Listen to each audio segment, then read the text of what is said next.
Hi, this is Scott Varilek, Koima Varilek Trading in Sioux Center, Iowa. Great finish to a Thursday here with some higher cash trade leading the futures higher. So we've got triple-digit gains in the live cattle towards the end of the week. The feeders have still been a little bit of a sideways range, but live cattle and feeders both fairly sideways range. I only have some of the deferred cattle contracts threatening to break through the top side, which is what needs to happen, to get that next push higher, because we've got a open interest number that's decent, over 300,000, so the funds are a little bit more involved than they have been.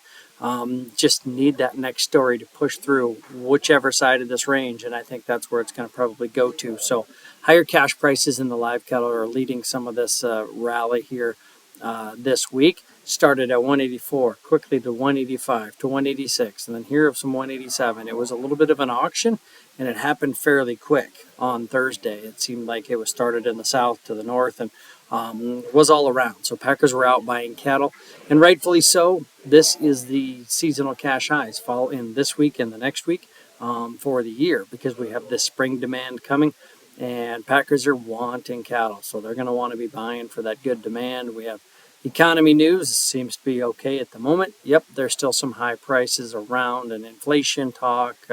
Yep, that's something that we're pretty used to, but beef demand looks to be rock solid, so I think that's why packers are really looking for cattle.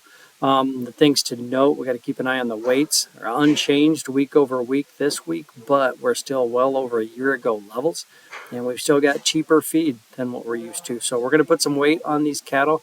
Packers are going to try to buy cattle and put more days on them. That's how we're going to fill the holes of having tighter numbers.